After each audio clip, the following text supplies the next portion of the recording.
Of course, these people are demanding people to be upset over the Switch 2, and, you know, they're expecting us to be disappointed with the Switch 2.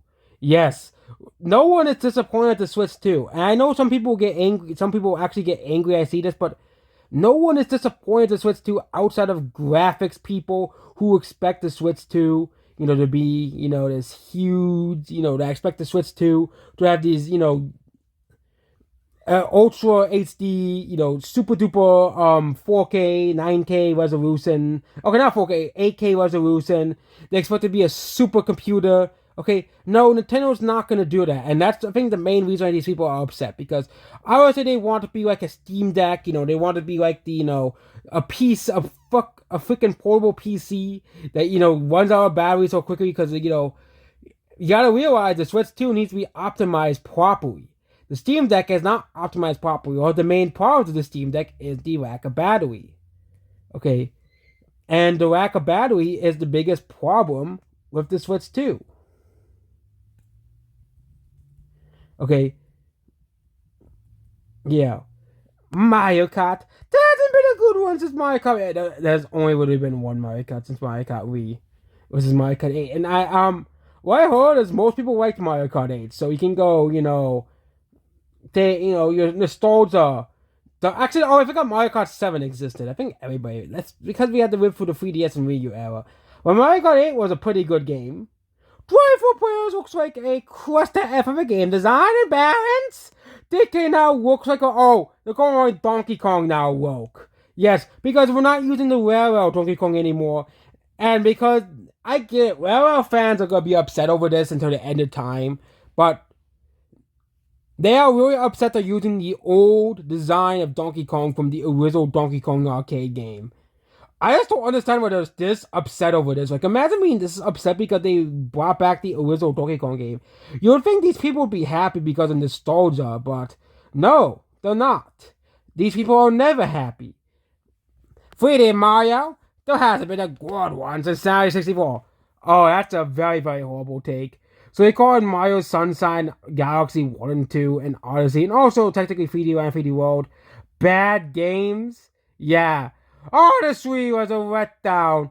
And actually, a lot of people actually consider Super Mario 64 kind of like the one that aged the worst out of all the 3D Mario games. Like, it had the clunkiest controls and stuff. And every Mario game since Mario 64 has kind of been aged better. They have refined after Mario 64's formula. The expectations of open world is gonna suck. There's never been a good open world game on Nintendo. Breath of the Wild, of course, they're gonna compare with Breath of the Wild and Tears of the Kingdom. Are there any other open world games on Nintendo besides Breath of the Wild and Tears of the Kingdom? Like, I'm talking about real open world games, not, false open world games as well here. But no, the vast majority of people like both of those games, which is fine. I find funny. Okay, the vast majority of people like those games, and only 4chan is the only community. Actually, there's tons of open world Nintendo games. Xenoblade Chronicles, Pokemon Legends Arceus, and Rainbow City Undercover are also open world games. Thus, platform open world does not sound like a good idea. There'll be way more trash collectibles than this moon. Oh, they'll complain about the moons this time. Really? You guys are fucking complaining about the fucking moons? And my Odyssey? There is nothing fucking wrong with the moons. Yes, there are a few, like, bad moons in the game.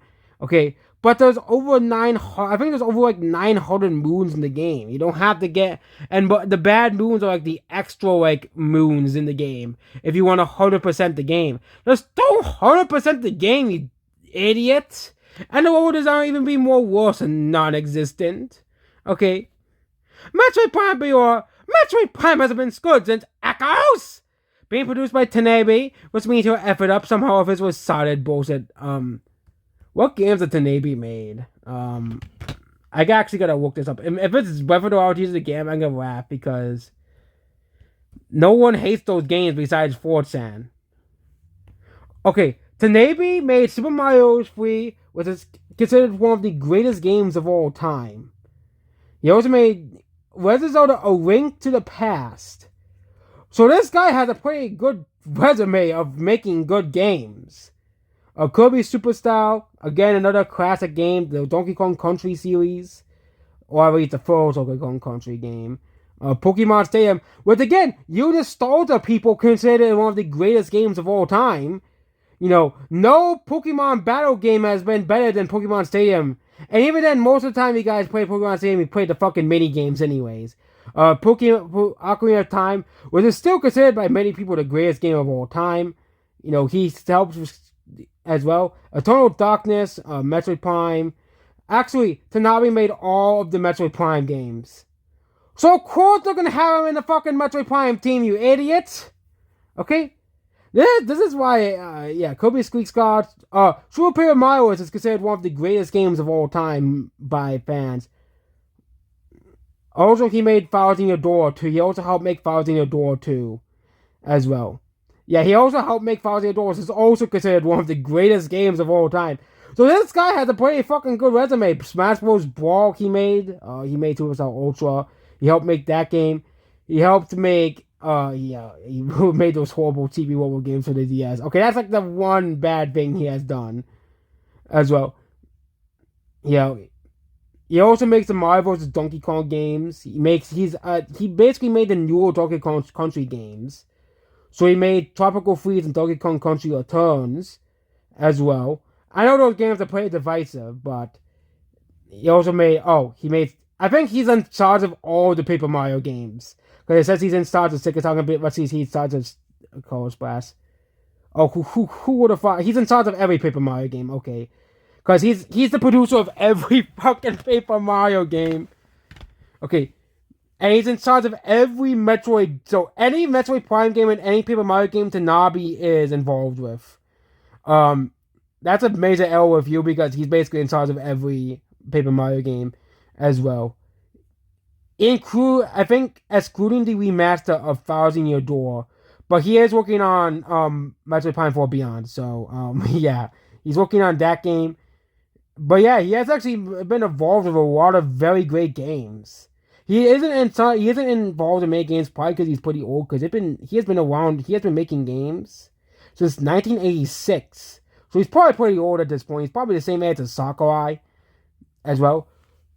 The one thing that might save his directors of Sakurai's new game either could be yet another Smash game. Worst case scenario, Tentacles Uprising for a brand new IP. Best case scenario.